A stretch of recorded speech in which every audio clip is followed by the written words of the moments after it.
بسم الله والصلاة والسلام على رسول الله وعلى آله وصحبه ومن والاه. Rabbi an'amta fazid, Seigneur, tu nous as accordé de ta miséricorde, rajoute-nous-en les qualités du jeûneur. Beaucoup d'individus de notre communauté croient que le mois du Ramadan, c'est le mois de la paresse. Alors, nous voyons certains d'entre eux arriver en retard sur leur lieu de travail. Il y a d'autres qui profitent du temps de midi pour s'accorder une sieste illégale sur le plan moral, religieux et sur le plan administratif. Nous voyons certains qui traînent dans l'accomplissement de leurs devoirs et ils ne font que le minimum. Et en vérité, ces comportements ne sont pas conformes à l'islam ni à l'esprit même du Ramadan.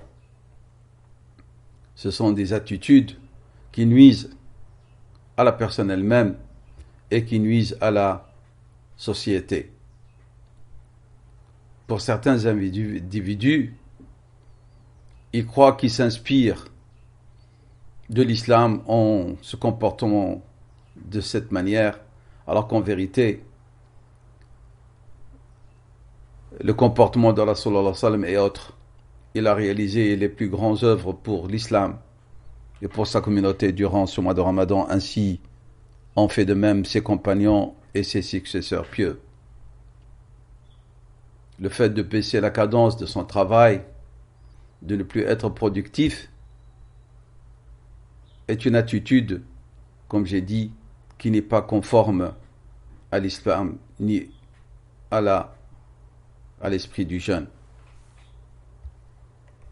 Les musulmans partout dans le monde jeûnent et s'acquittent de leurs obligations. Mais ces quelques individus, en vérité, qui agissent de la sorte, n'ont pas saisi ni la sagesse pour laquelle Allah a légiféré et prescrit le jeûne, ni conformément aux belles vertus par lesquels le croyant et la croyante devaient se parer. Ces comportements, ces mauvais comportements, durant le travail ou en dehors du lieu de travail, nuisent à l'image de l'islam et des musulmans. Et c'est une forme d'injustice vis-à-vis de la société et vis-à-vis de ses employeurs. Et Allah subhanahu wa ta'ala a dit dans le hadith Qudsi: ô mes serviteurs, je me suis interdit l'injustice à moi-même et je l'ai rendue interdite entre vous, alors ne soyez pas injustes les uns envers les autres. Le mois de Ramadan est le mois de l'œuvre et de l'adoration.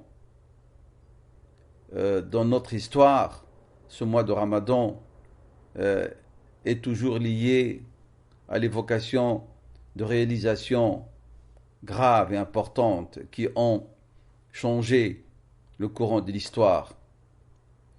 Le mois de Ramadan n'est pas le mois de la paresse, ni le mois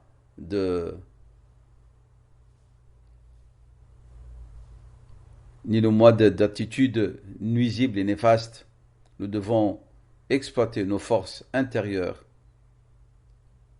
que le jeûne développe en nous pour devenir meilleurs sur les plans religieux, spirituel et sur le plan social. Wallahu a'lam wa sallallahu wa sallam wa barak ala sayyidina Muhammad wa ala alihi wa sahbihi ajma'in.